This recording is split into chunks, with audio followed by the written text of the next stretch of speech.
Uh, Hello, everybody. So it is my pleasure to introduce Mohab Abdallah.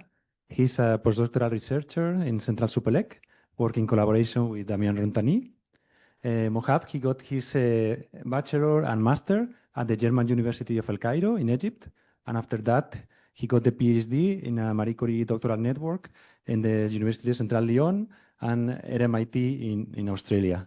So it is title of today's talk is Reservoir Computing in Photonic Integrated Circuits. So Mohab, thanks for coming. Thank you, Miguel, for the kind introduction and for the kind invitation to come here and give this presentation, which I'm very happy to do. So my name is Mohab Abdallah, and I'm a postdoctoral researcher at Central Supelec with a group of Damian Rontani. But today I will be talking about the PhD project, as Miguel just mentioned. So this project, it was a joint or a collaboration between the two institutes, Central Lyon and RMIT University. It was from March 2021 to December 2024.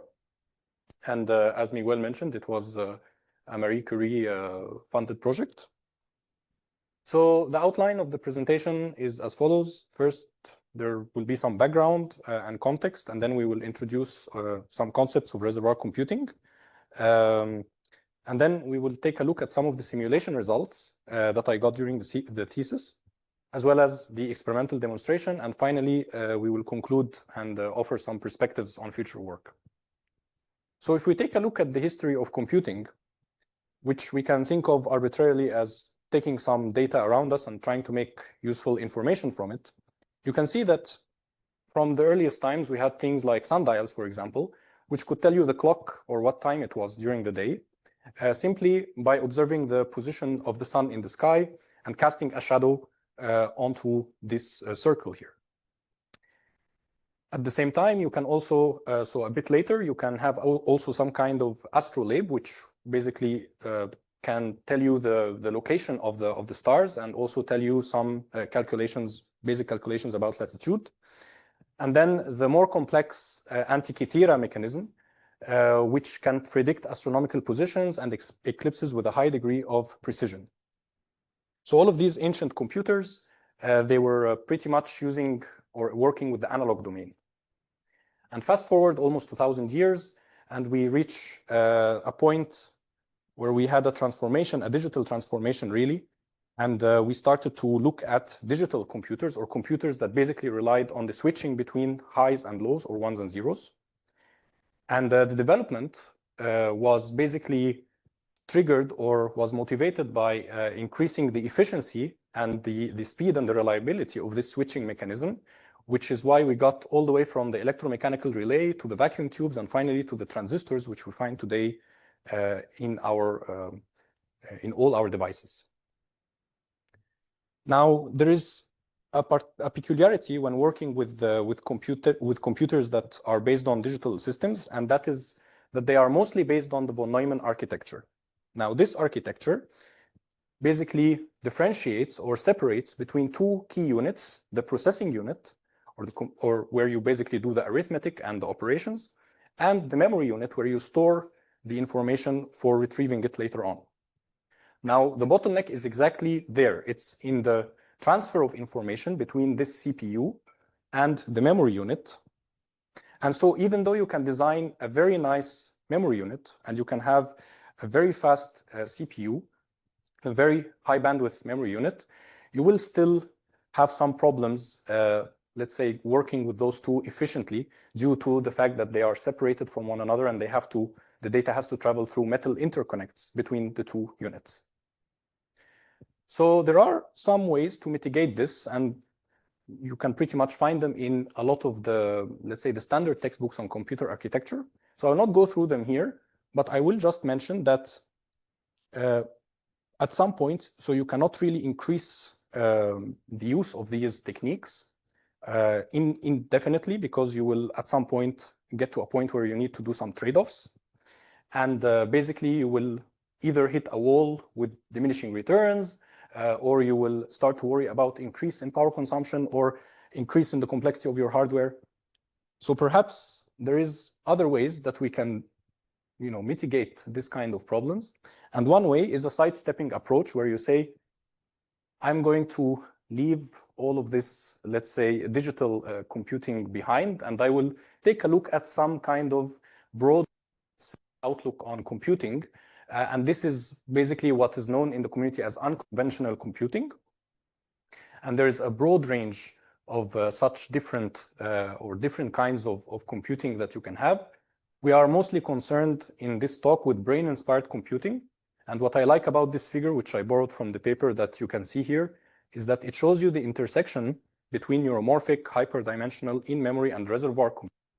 So normally when you look at the literature, you feel that these are very, very separate things, but they are in fact all sharing quite a lot of stuff. And basically the basis of them is that you are computing with dynamical systems, more or less.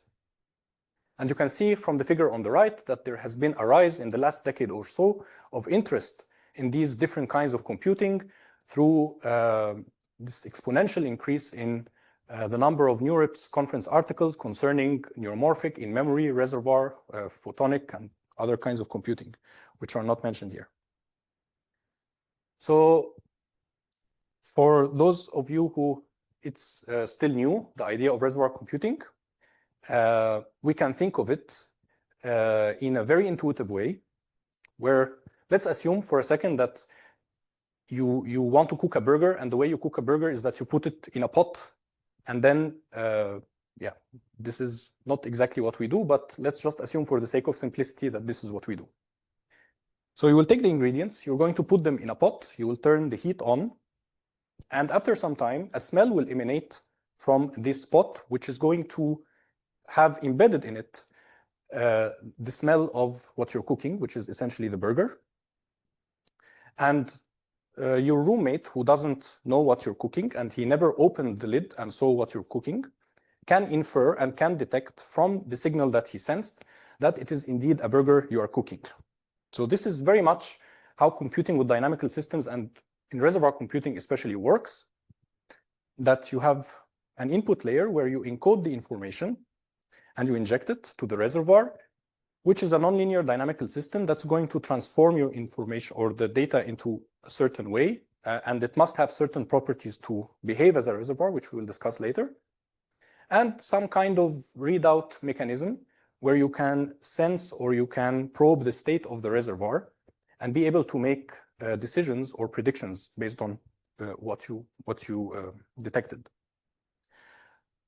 So more formally speaking, this is what you would find in the literature. You have basically the input layer, you have the reservoir layer, which is basically a connection of nonlinear nodes that are connected to each other through a random, let's say, matrix. At least this is the initial definition. And then an output layer. And you can see here that we have 3 weight matrices associated with going from with the connections of each layer.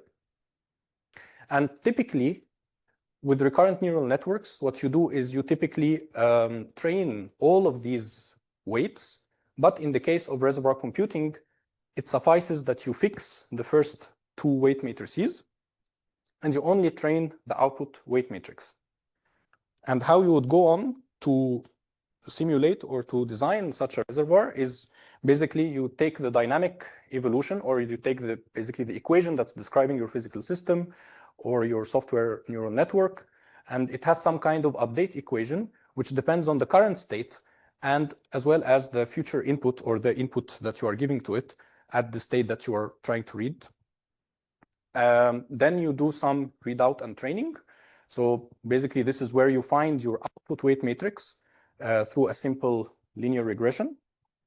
And typically the function g here is linear, so it's typically a linear readout. And then you find some metric which tells you, have you done this task well enough or not? So there are many different ways of doing these metrics. So if you remember, I was discussing that we need to have certain properties for the reservoir computer or for the dynamical system to behave as a reservoir computer.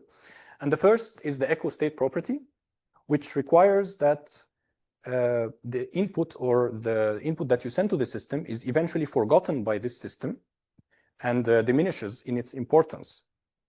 And the idea is that your model can then generalize for similar inputs, because when you give it the same input multiple times apart, it's going to map it, let's say, to the same response or similar responses. And this is very closely linked to another metric that is in the literature known as the consistency property. The second is that you need some kind of nonlinear transformation. And the reason for this is that, for example, let's consider that you have these two different classes of data, and your objective is to separate between these blue circles and the orange triangles. And so one of the possible solutions to this problem might look something like this, but this is not linearly separable, which means that this is not an easy solution to calculate. However, if you have a nonlinear transformation, you can take this same data, project it to a higher dimensional state space, and it becomes easier to find hyperplanes that can linearly separate between these different classes of the data.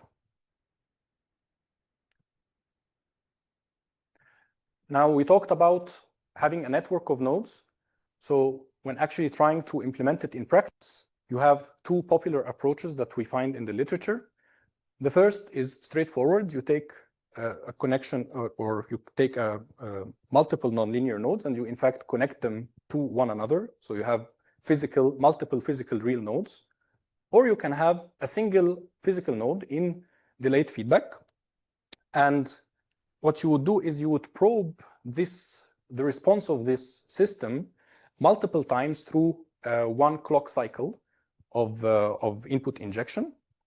And basically, the idea is that this would give you something that is equivalent to a special case of this. And TDRC is quite popular because, of course, you reduce the hardware complexity. You just need one physical real node to do something very complicated. You have the flexibility to tune your reservoir size. You just need to play with the interplay between the clock cycle and the feedback time. And also, it's highly adaptable to different platforms. And many such applications, such as the ones below, have been solved successfully and with great performance by reservoir computing, such as speech recognition, signal generation, or prediction, and time series prediction. Now, photonics is especially interesting for unconventional computing and also for reservoir computing by extension, due to the fact that you have many attractive characteristics, such as low propagation losses, massive parallelism through wavelength division multiplexing. You have terahertz bandwidths, especially when we're considering all optical schemes. Of course, in the end, you are still limited by the auxiliary electronics bandwidths, as well as reduced heat generation compared to electronic counterparts. So now I will talk a little bit about the first chapter of the thesis, or the first investigation that we took, which is concerning a simple photonic integrated circuit-based reservoir computing scheme. But first, let's take a look at some of the schemes that already exist in the literature. And you can see here that we have a wide variety of different systems that employ optoelectronics, or systems which are all optical, systems which are in integrated platforms, and systems which are in free space, systems which rely on fiber-based setups as well. So you can do it with a lot of different ways. Now let's take a couple of examples of silicon photonic reservoir computing. The first concerns a spatially distributed architecture, which means that your nodes exist physically, and you're going to tap, let's say, these 16 ports at the same time in order to yield your reservoir state matrix. And we can see that one of the advantages of this scheme is that you have a simple design, which is based on passive waveguides, which means that you don't need to power up the chip. You just need to send in your signal to do the processing. It was demonstrated to solve tasks with moderate memory requirements, and it does not require any kind of input pre-processing, at least in principle. However, some there are some drawbacks, which is, for example, that since there is no means of reconfigurability, at least in the initial architecture, it means that you are basically stuck with the response it's going to give to you. You can, in principle, tune the input data rate, but this is not always very convenient, especially when you consider real applications settings. You also have a large footprint to nodes ratio, and that is in principle because we have these spiral waveguides that are put there to slow down the system so that its output response is detected by the readout electrons. And some nodes were found to exhibit low power and thus were unusable. And these are the yellow nodes that you can see here.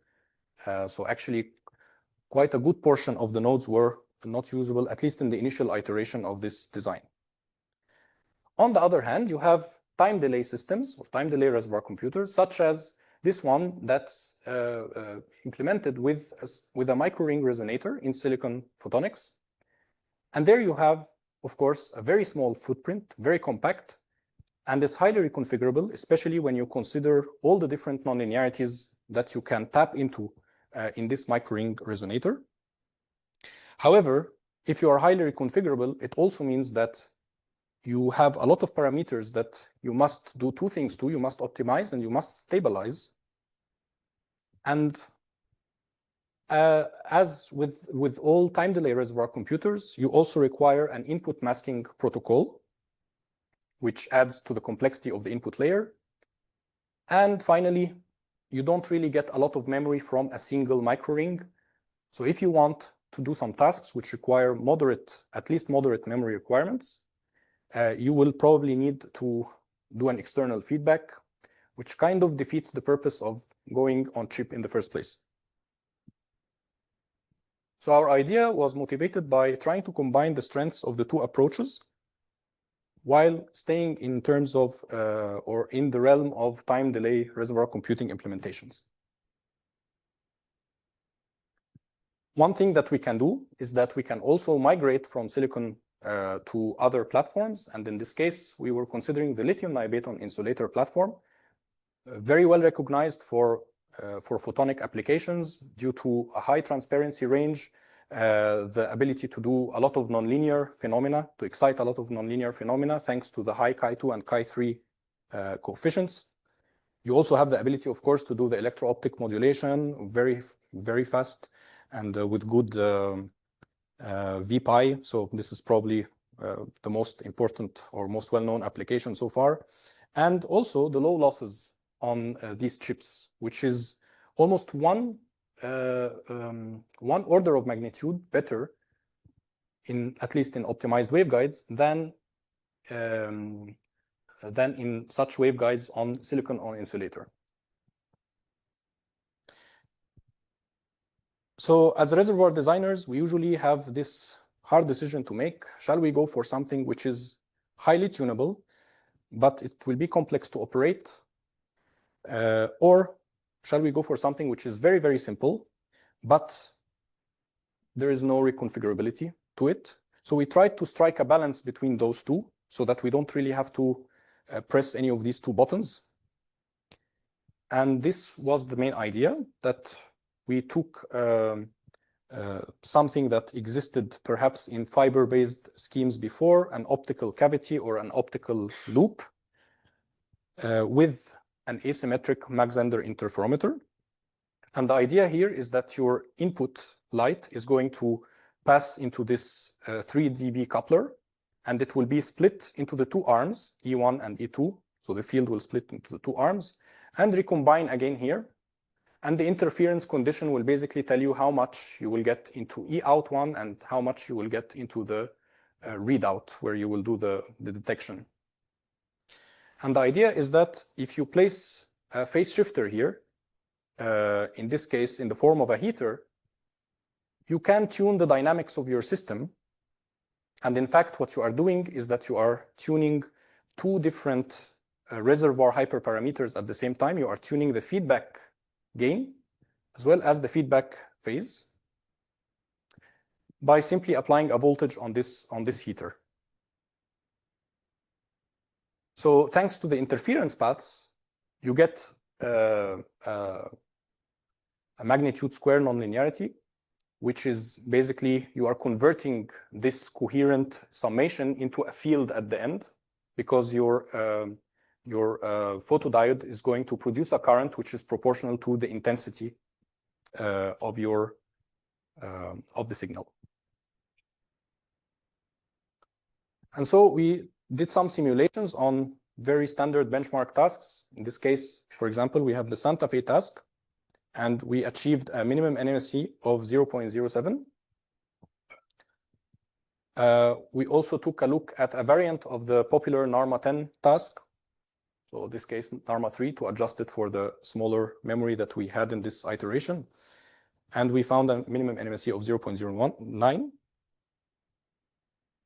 And also some bitwise operations, such as the temporal bitwise XOR, where you basically try to XOR between the current input that you gave to the reservoir and an input that you sent k steps into the past. And here you can see how the performance is going to vary as you change the voltage that you apply on the phase shifter. Here it's just in the units of radian to make it simpler.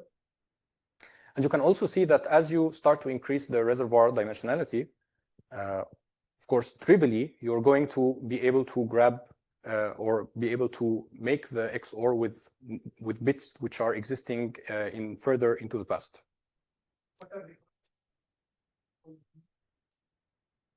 So the different colors are for the different steps that you are, the different time steps in the past that you are considering. So blue is for 1, 2, 3, 4. Yeah, no, sorry, it's not clear perhaps when it's in the middle of the table, of the presentation, of the figure. And then there is the linear memory capacity, which is a very standard way of measuring the memory of your system, the linear memory of your system. And the idea here is that you try to look at the correlation between the state, the reservoir output or the reservoir state matrix, and the input, certain input that you sent k steps into the past. And as you can see here, of course, this is going to decrease as your k or the memory depth increases or becomes larger. And you can also see how the total memory capacity changes as a function of the reconfigurability space. In this case, it's just the phase shifter that we are considering. So to summarize this part, we have basically made or proposed an architecture for time delay reservoir computing, which enabled or we were enabled to use a low loss delay line thanks to the LNOI platform. We were able to also achieve high speed operation.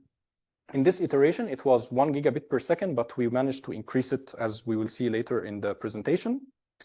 Also, the multiple time scales that came from the different arm lengths contributed to having rich dynamics at the output.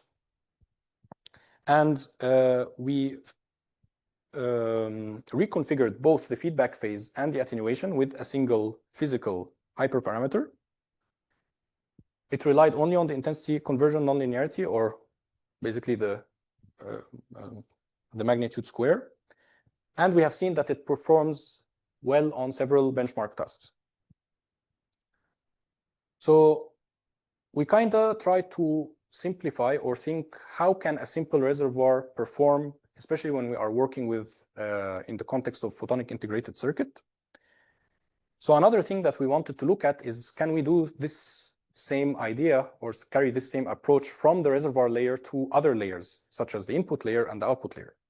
So first we go to the input layer, and we see that one of the things we wanted to do is to bypass the input masking protocol.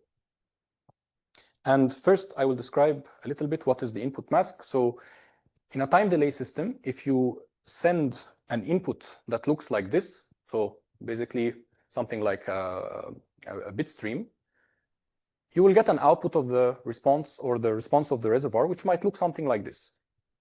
And remember that our nodes or responses are time multiplexed, which means that these blue dots are going to be the states of each of these nodes inside the reservoir. So one thing we can notice is that, at least in these regions, these nodes or these blue dots carry more or less the same value. That means that you have not so much dimensionality, not so much expressivity. And what this means is that this is not very useful at the end of the day, especially if so many of these nodes carry the same information. Why are you putting all of these nodes in the first place? So typically what is done is something called a masking protocol, where you apply a pattern within the duration of each clock cycle and you repeat it for each input. And what this does is that it diversifies the reservoir response so that when you collect these states, they actually have very different values from one another. And what this means is that you have better dimensionality of your reservoir states. But in practical terms, this is going to cost you bandwidth, and these domain conversions, because usually this is done electronically, and again, we are working in photonics. So you're going to have to do some domain conversions. And to illustrate this further, I will show in the next slide what we mean. But the basic idea is that we are wondering if we can achieve this while sending this kind of input signal. So basically finding a way around this digital input masking step. And to motivate for this, or to think, okay, how might this be useful in a real world application? Imagine you are in a telecom setting and you have a signal which has been modulated by a transmitter and it passed down to a data link. And we can imagine, for the sake of simplicity, that the signal is still good. It's not been distorted so much. It wasn't a very long data link. And then you arrive to the reservoir, which you want to do some processing for you. But first, you need to convert the information or the signal back to the electronic domain. You need to do the pre-processing to apply the mask. And then you need to modulate back to electro-optic domain, to the optical domain. And so wouldn't it be much simpler if we can remove this block somehow and directly processing an optical signal? And there have been indeed propositions in the literature how to deal with this. And our work is in a very similar spirit. So for example, in the first case, instead of using this very complicated and very difficult to generate mask, the authors used much simpler waveforms, and also they were a bit slower. And again, they managed to get the diversity of the responses that you usually aim towards.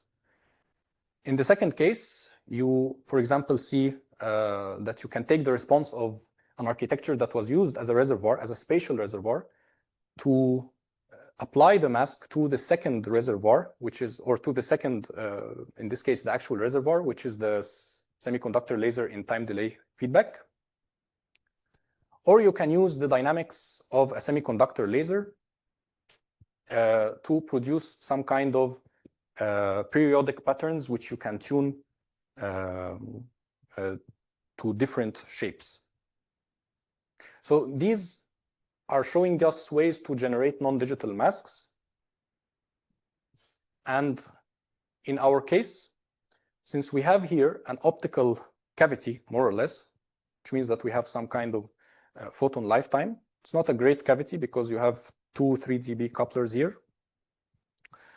But the idea remains is that you can allow the input signal to interact with its own feedback, or with the feedback signal, and you can produce something like this. So you can get a diversification of the reservoir response. Of course, this is not for free. We will see later what you lose in comparison or as a trade-off. But for the case of low losses, like what you would get, for example, with the lithium niobate insulator platform, you can pretty much get a good deal of diversification.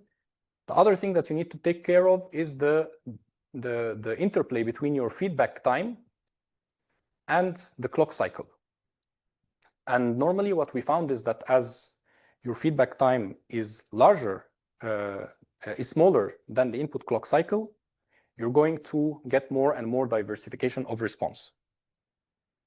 But in the case of high losses, and I put here a number which is very hard to achieve, even if you try to make a very bad chip,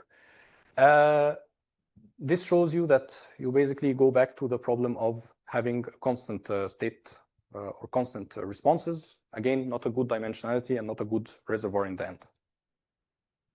So the idea is that you can use this asynchronicity to tune these self-masking dynamics, which originate from the fact that you are having some sort of cavity here.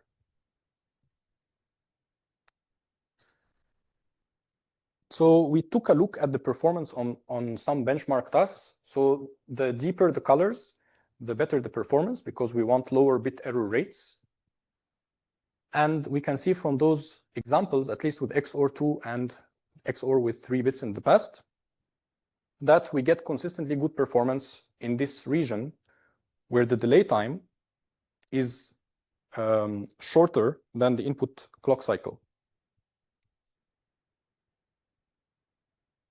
We've done the same with a different task, in this case, the Narma K, if you want, for different Ks, 2, 3, 4, and 5. And we also observed that in this region, we get consistently good results. And we also compared the performance with the unmasked version with a masked version of the same architecture under similar conditions. And we found in general that we are getting either on the same order of magnitude performance or even slightly better sometimes. And we also compared with the state of the art, and we saw that our values were very close to state of the art values, whether in simulation or in experiments, comparing with. Mostly here we compared with the simulated work to keep the comparison fair. Okay, so at this point we were considering 40 gigahertz photodiode and an NOB of 10. Yeah, this is something we will talk about later. But here we were considering 10 gigabit per second of processing speed. So we saw that we could bypass the input masking protocol for this kind of architecture by leveraging these self-masking dynamics. And we show that this scheme performed quite well compared to the other schemes. They all performed, it performed on a similar level like them on some benchmark tasks. Another important thing to mention is that I did not make an effort, or rather I did not have much time to optimize this. It's written twice. In fact, there is still room that this can be optimized, especially thinking about how you optimize the cavity lifetime with the signal to noise ratio that you get at the output, because this is what you would get basically from the couplers at the input and output. So I didn't try to optimize much. And we found that we got gains basically in the processing speed, because now you don't need to generate the mask. So you can send in data which is at a higher rate. You have reduced the associated circuitry, the energy costs, consumption associated with with this going from optical to electrical and back to optical domain conversions. So now we took a look at how we can simplify the input layer and the reservoir layer. Now, what about the output layer? So here, we didn't try to simplify much, but we just wanted to understand how does it affect our scheme's performance. And so we considered some very standard readout effects that would come from basically a photodiode and its associated amplification circuitry, as well as the ADC. So shot noise, thermal noise, as well as quantization. And here I just show a rather strong example to show that, yes, if you use a much slower photodiode, let's say, than your output optical signal, you're going to get a very different time series from what your reservoir initially outputted, the optical part, basically. So we did a similar heat map. For this case, we are taking into account the photodiode bandwidth and the feedback time. And we saw also good performance in this region of around tau or less. But of course, as we try to increase the memory depth of our task, so from NARMA 2 to all the way to NARMA 5, we realize that we need to use, of course, this can be considered as a very obvious case or very obvious thing, that we needed to use higher and higher bandwidth photodiodes to capture more and more of the dimensionality of the reservoir. And this was further evidenced by the fact that your memory capacity indeed increases as you increase the bandwidth of your readout electronics. One other thing to consider is that you usually when dealing with high-speed signals, you have an effective number of bits, and these are usually different from the resolution that is associated with the let's say the ADC that's existing in the oscilloscope. And so you're going to get a little bit less. And so we consider the case where we have 5 bits, 6 bits, 7 and 8 bits of resolution to emulate how much deterioration we are going to get if we use a single shot scheme. So no averaging, you just take the signal as it is, and then you take the output and you do the regression. So this was again in simulation.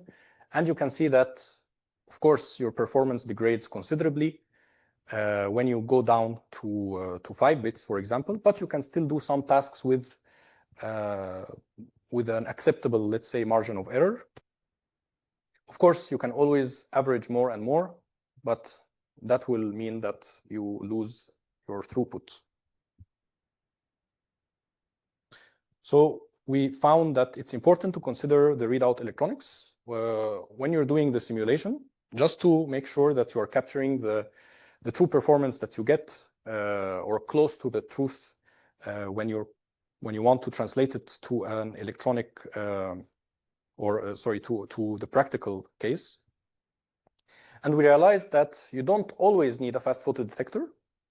You can, in fact, get away with much slower ones, especially for lower memory tasks. So this is something that is very task dependent.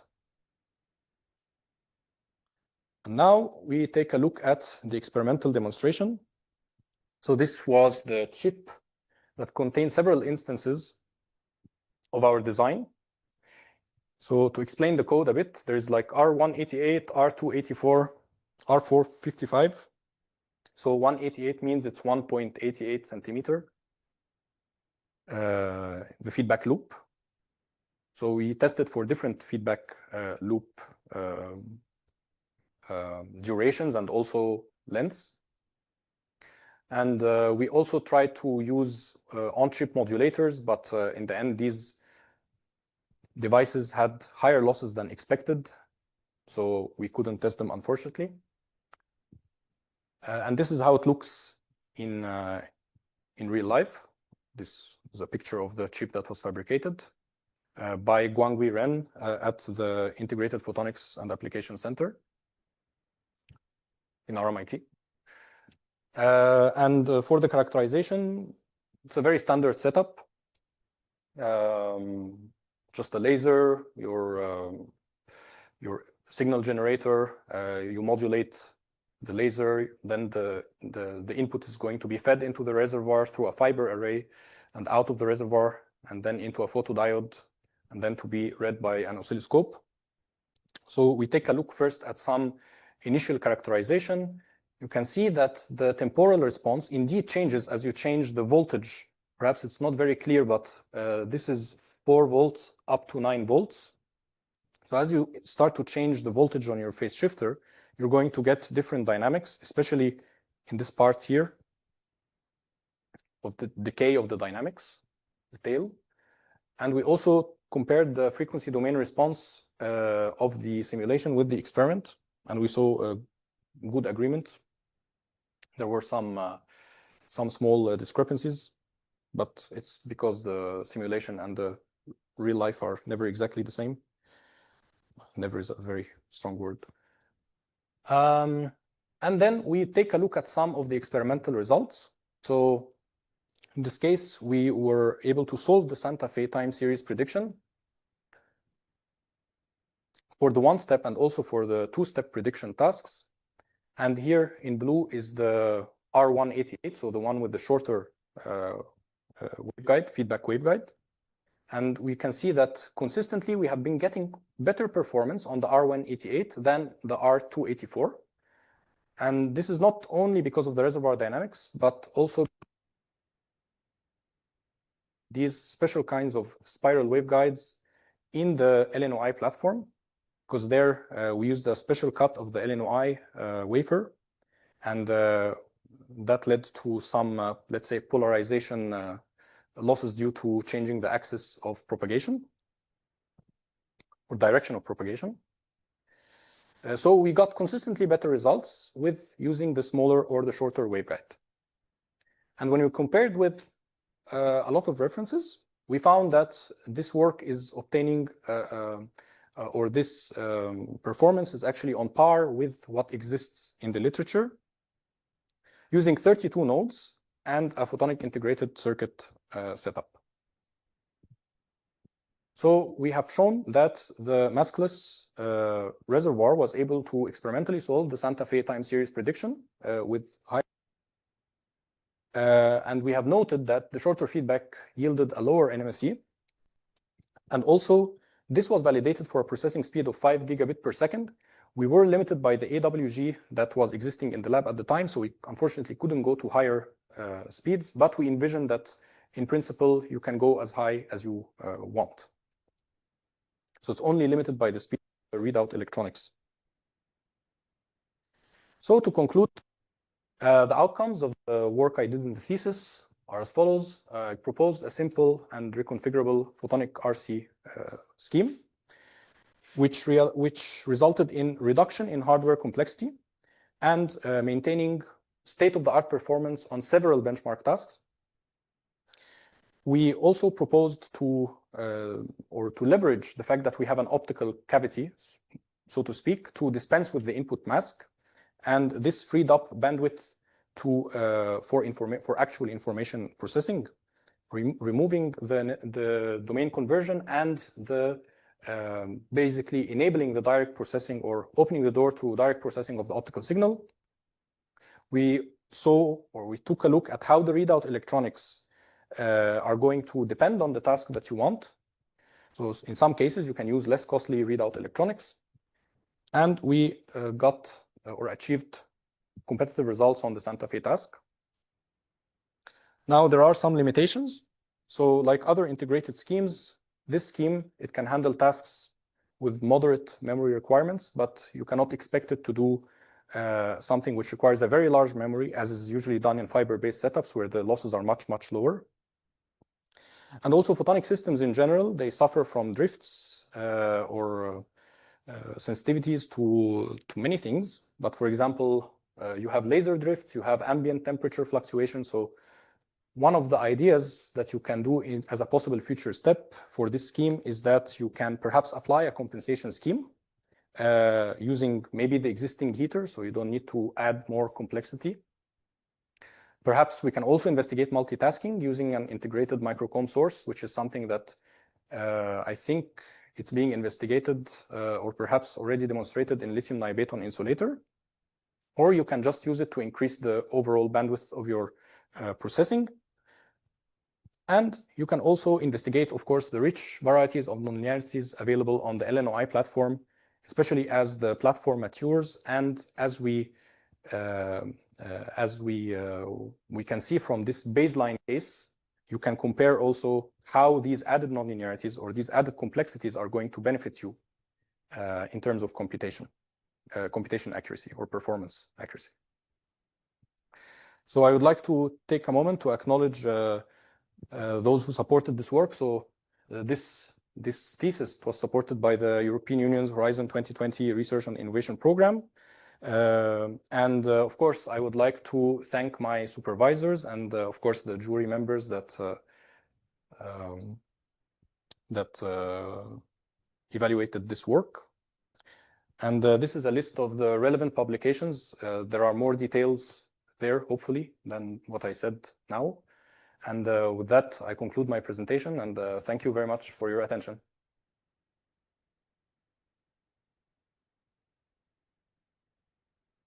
Thank you, Mohab. So now it's time for questions from the audience. So please, I see here. Thank you very much. Can you go back to the transparency where you presented the feedback masking?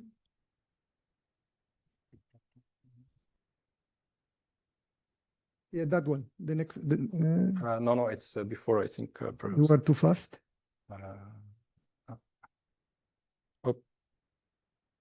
This one. This one, yes.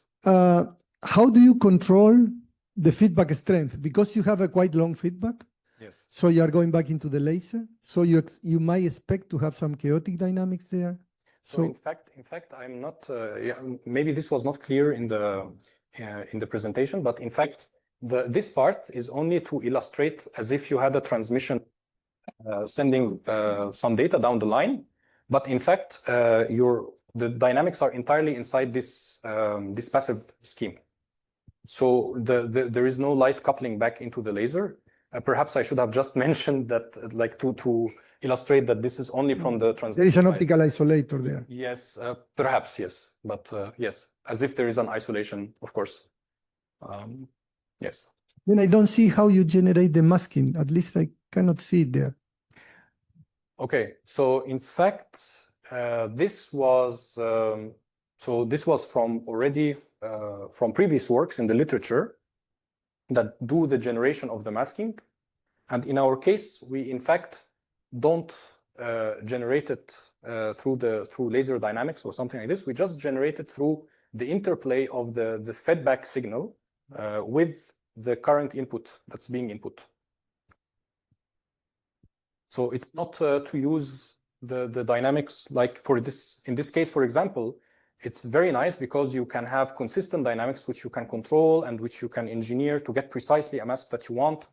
Similarly, with this case as well, you can control the amount of RF tones that you have and generate a specific mask that you want.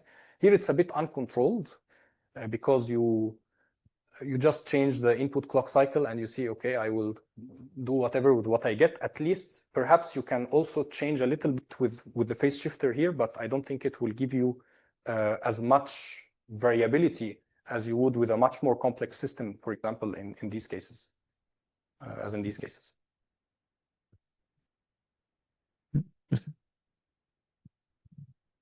Two questions. One is in this setup, where is the nonlinearity? At the end, you have an interferometer there? Yes. Which kind of nonlinearity do you have?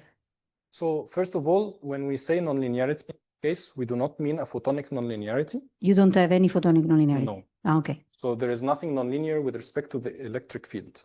Okay. The nonlinearity here, it emerges because we take a look at the intensity at the end. And because of the coherence, because we're using a coherent system, so through this propagation, you will get some interference paths and your fields will sum coherently and linearly, of course, but you will get linearity simply just going to the, I think it's clear. Detection linearity. Yes, to the detection, exactly. Okay. And the other was, at the end, what you are telling, if I understand correctly, is that instead of doing a mask in the input, you do what would be like a time-dependent reservoir, because you are modulating in time the behavior of the reservoir. Is this correct, to synthesize what you did? No. So there is no active modulation to get something like this.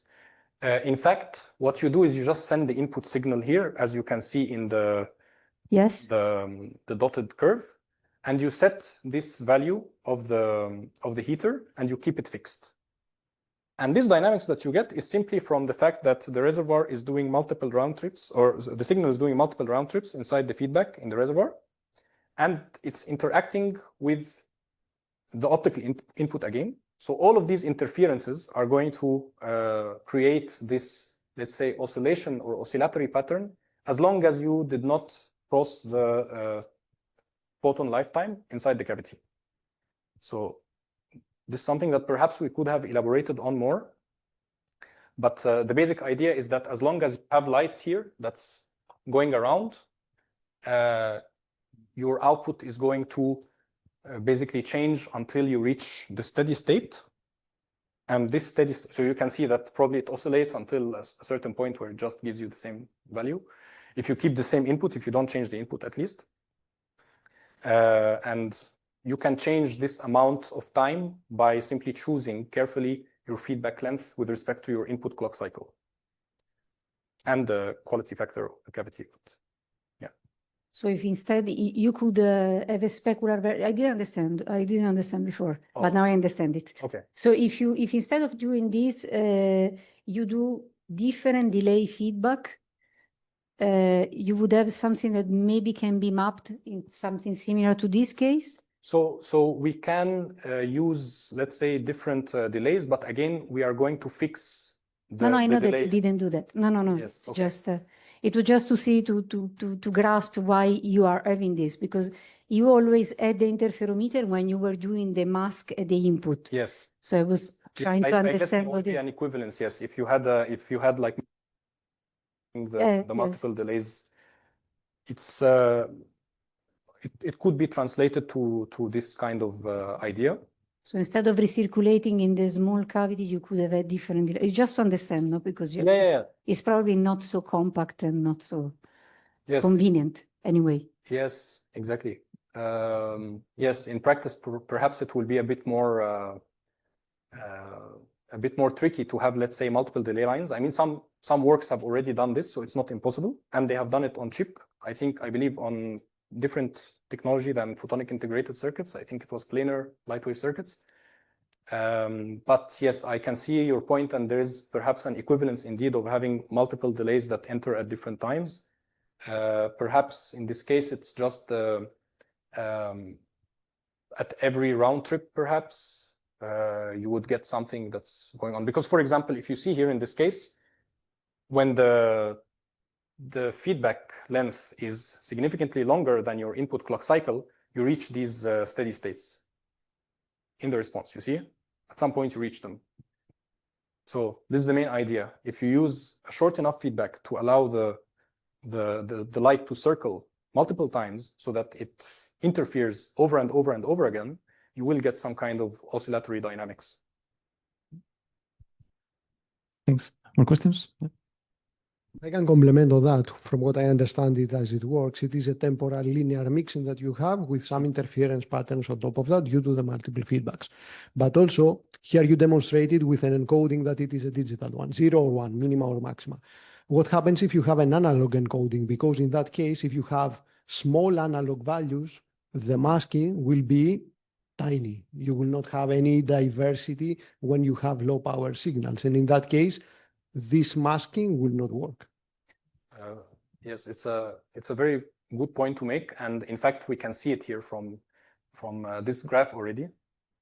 That indeed, when your value is very close to 0, or in this case 0, the masking will not work, and you will have not a very good signal-to-noise ratio. In fact, I believe that in our experiments, when we tried some bitwise tasks, this was the challenge, because I think at some point we set the modulation that it goes from 0 to the maximum. And this is something that we had going on. In fact, if we had an analog input, like in the case of Santa Fe, for example, if we consider it as multi-level, that was actually easier for us to deal with, because you would more rarely be getting 0 than other values. So it's just a matter of how many, let's say, how many values you have which are very close to 0 in your inputs stream. So it kind of depends on the way you encode the input, which is why it's important to take into account also, of course. Actually, this diversity comes with the input, what you will be pushing into your reservoir. Exactly. So it is completely related. Yes, okay, thank you. Thank you. Other questions from the audience? No, if not, let's thank Mohab again. Yeah.